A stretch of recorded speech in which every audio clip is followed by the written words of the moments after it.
Hello and welcome to another episode of Beyond the Desk. Today we've got a great episode lined up for you. We have the general manager of outsourcing, Shreya, aka Sharon, who is not only an amazing leader but also has a great taste in music and is very loyal to Snapchat. Oh my God. So welcome Shreya, how are you? Thank you so much, Roy. And likewise, by the way, very excited to be here. And I'm doing good. I'm very excited.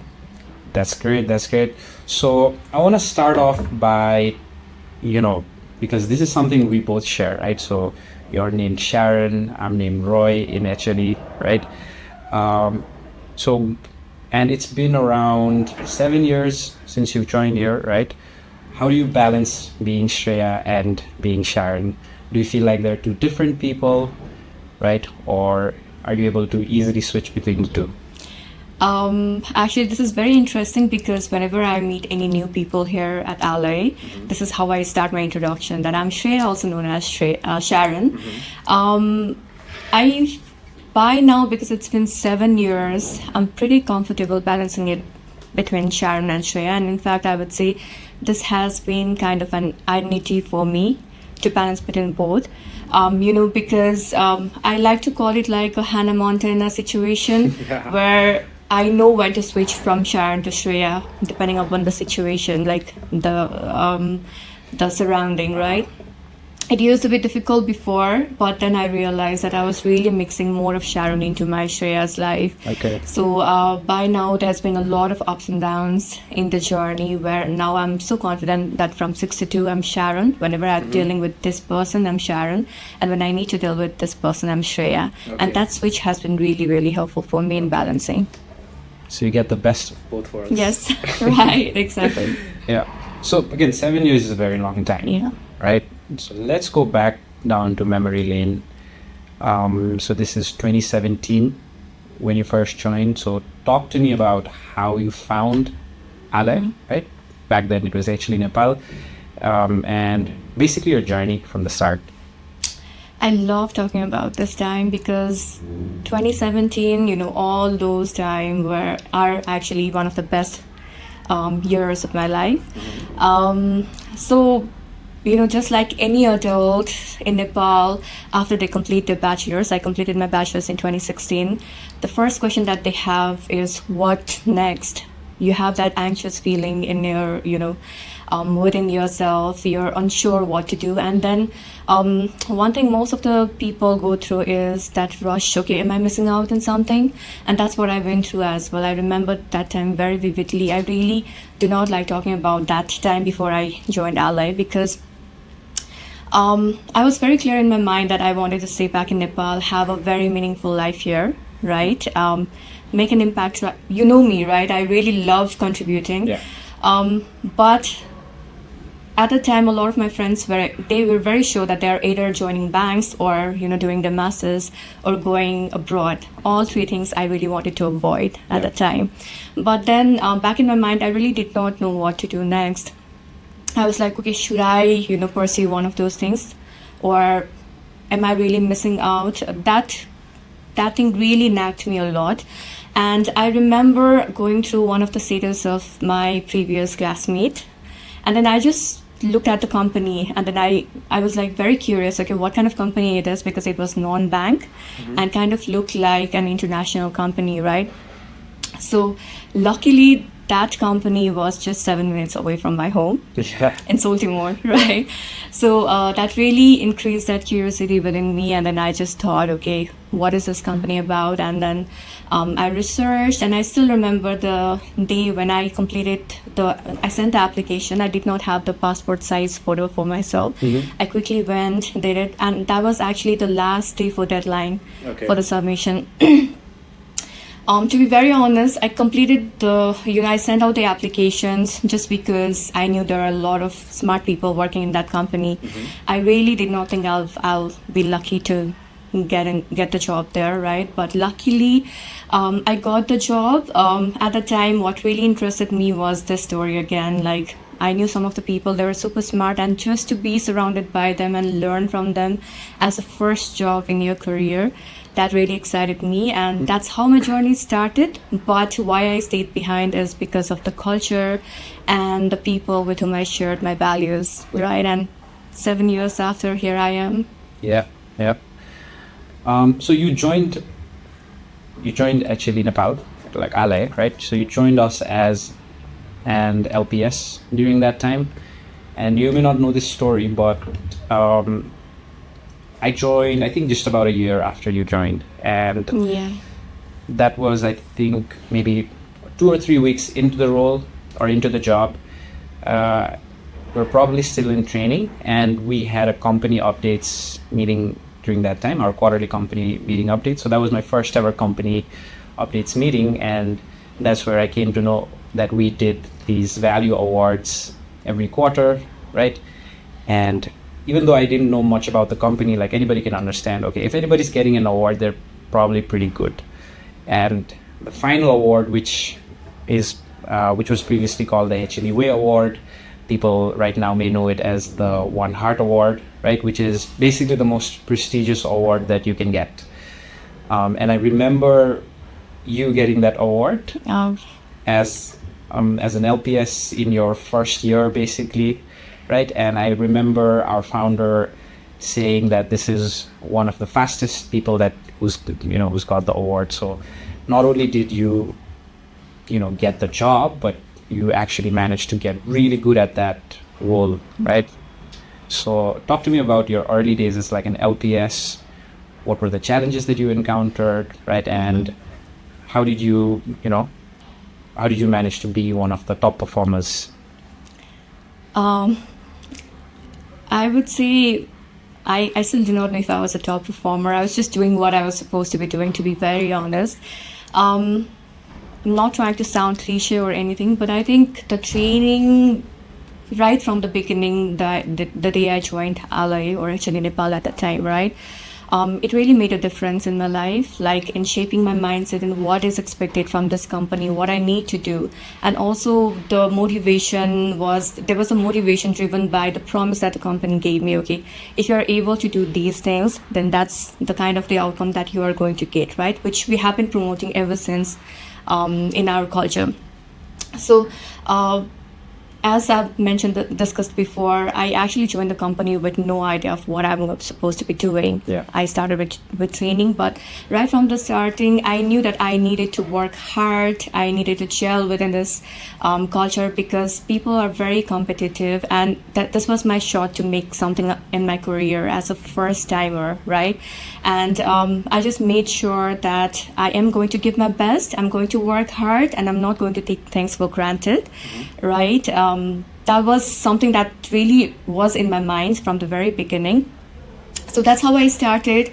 I was very diligent and determined to, get things done, to really learn. And I think another part really helped me was the growth mindset that the company promoted from the very beginning, right? So you will make mistake down the line, but you will learn from that experience. That got me going in becoming the kind of the LPS or broker support at that time. I was. And another thing very important about me is I am kind of obsessed with helping people. And I actually did not know about that before joining the role of broker support. And the more that I went into the role, I love talking to customers, to helping them.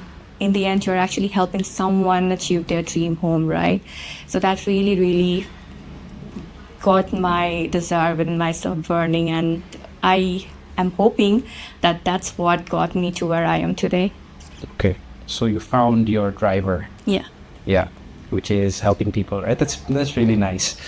Now, of course, you had a very successful stint at being an LPS, right?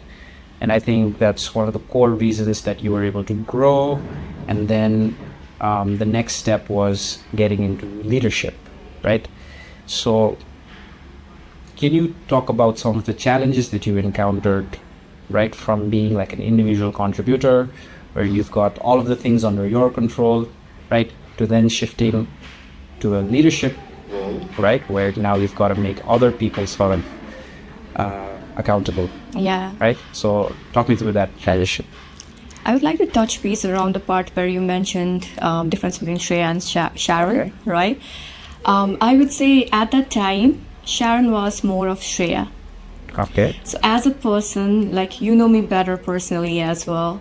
I'm someone very independent, kind of reserved. Like I like doing things on my own, right? And I was very driven. I'm very driven. That actually helped me do really well as a broker support at that time. But as you've mentioned, leadership is not about you, it's about others. Like you cannot expect how you've been successful in one thing for others to be successful with the same journey. And I think that was very tough for me because at the time the Shreya was the Sharon. And then I realized, okay, I really need to change my way of thinking, my approach of leadership because, for example, just because I am able to be very focused in one task and do one thing within, let's say in an hour, Yeah. I cannot expect the other person not to take break and, have their own peace in getting the result. What really matters is the result, right? So that transition was very difficult for me at challenges because I will not lie during the initial period, and I think most of the people in the first year of leadership make this mistake of being a micromanager, or else or being very not understanding manager, I would say. Yeah. At the time, and I will not lie that I was tagged with that part as well. But another thing that I've learned in leadership is you need to learn and be adaptable around the situation, because what really matters in the end is how you're able to inspire the other person to follow through your vision. And that's how I have been trying to improve myself time and again. And now, I'm kind of a Sharon, where I completely different Sharon than how I used to be as an LPS. But then after I switched from Sharon to Shreya, I'm still that reserved person who wants to have more of me time. Yeah. So sort of like you're preserving a part of you. You still want to preserve that. Yeah. But Sharon definitely has to evolve as you grow within the role or within the company, right? So what would you give any leaders who, or maybe aspiring leaders, a piece of advice, so whoever is starting their leadership journey or is on the brink of starting their leadership journey or even thinking about starting their leadership journey, what's the one piece of golden advice you'd give them? Again, learning from my experience itself, to any leader, I would say you have to be very adaptable and know the mantra that one shoe doesn't fit everyone, right? So interestingly, I was just going through this article the other day, talking like the thinking process as a lawyer, scientist, and an engineer. Okay. And that really helped me connect why someone becomes a very successful leader. Okay. It's not because they have their ability to vision or they're that smart. It's an ability to understand the other people and then being able to adapt to their way of thinking and making them understand what you want. Uh-huh. So for example, lawyer already knows what is right or what is wrong, right? And then they go around making their decision, the viable decision for any situation, right? There could be any person who might be thinking that way. In that case, as a leader, you need to adapt to their way of thinking. There could be scientists who build to learn, who's very curious, who doesn't know the outcome yet, but they are like more focused around, okay, I will do this, I'll experiment with this, and then get to know what is right for this situation. Yep. But then there are engineers who actually build to learn. They know what kind of outcome they want, but they are now more focused around building that journey for themselves, right? So if you are just able to understand the people from their perspective, that makes so much easier. Just imagine there are 7 billion people in the world, and you have to you cannot expect your way of thinking to be matching with everyone, right?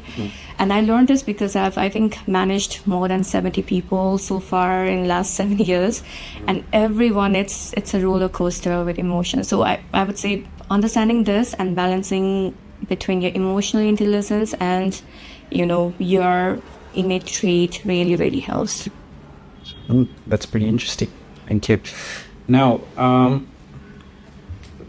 let's go back to your journey, right? Now from an LPS, transitioning into a leader, and from a leader, you then shifted on.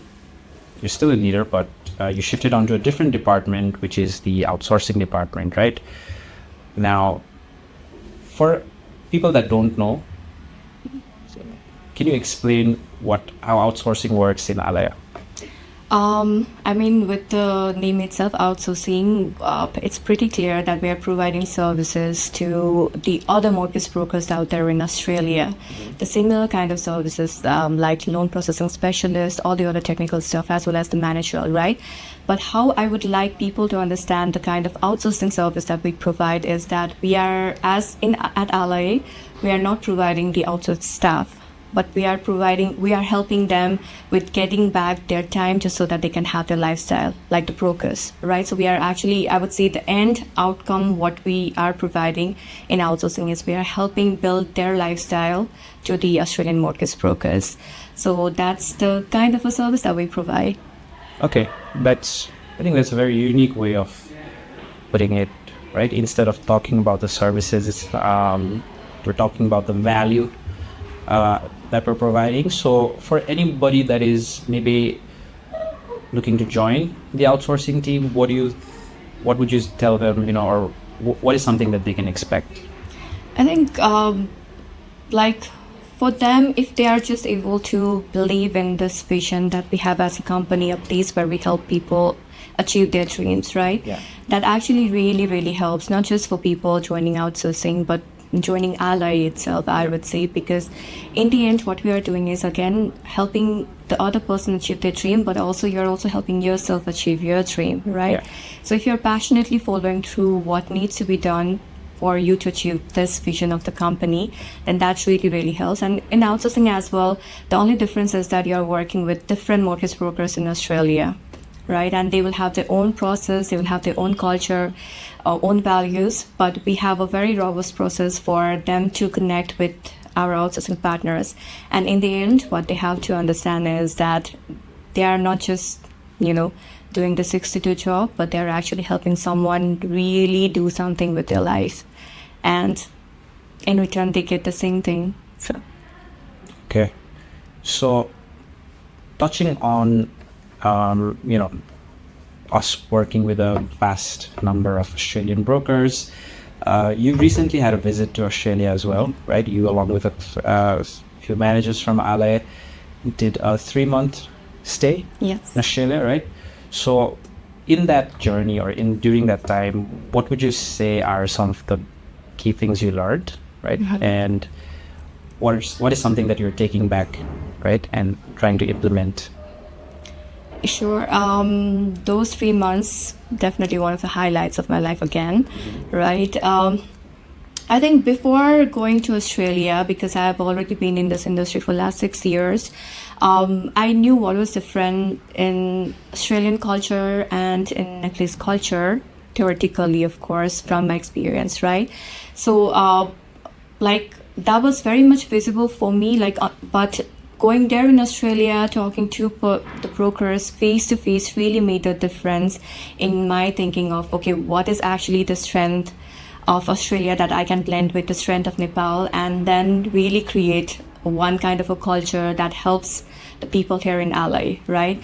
So in this part, I would say, first of all, again, the purpose, the value, the vision that we believe in providing this outsourcing service, that vision really, really, I got an assurance that we are going in the right path by talking to the brokers, because a lot of them are very happy with the support that our team has been providing. And I would definitely want to give a shout out to the overall entire outsourcing team for making this happen, right? So that's something that I got first-hand experience with. But another thing is something they're very, very result focused, and the what really matters for them is the outcome and the efficiency. How it doesn't matter how you reach there, but the outcome really, really matters, right? So they're very goal focused, let's say. And I just thought, if we can have that strength of of a personality, like that strength in our culture, blend with our strength here in Nepal, where we are very relationship basis, right? They love talking to us. They love how amazing that we are in terms of having that bond with them. So if you can just have the right balance between the efficiency and this emotional connections, then I feel like we can have a perfect culture where people can achieve their dream. So this kind of a very vivid distinction is something that I realized going there in Australia. But it also gave me some sort of confidence and motivation. Okay, what are the things that we need to work being here, and just so that we can continue achieving the vision that we have. Okay, so it's like blending the result-driven culture of Australia with a sprinkle of like an emotional touch of having meaningful relationships, like we do in Nepal, and making that like our culture. Yeah, proper salad, with proper Brazil salad. Yeah. It's amazing. Okay, that's really good. That's really good. Now, talking about another highlight that you have recently been through. So, you recently went to Thailand to see Coldplay. Yes. So, how's that? I don't think I can actually explain the feeling that I have being there, and I was not expecting this question. Yeah. I would say something I would like to relive again, because it was that amazing, that experience.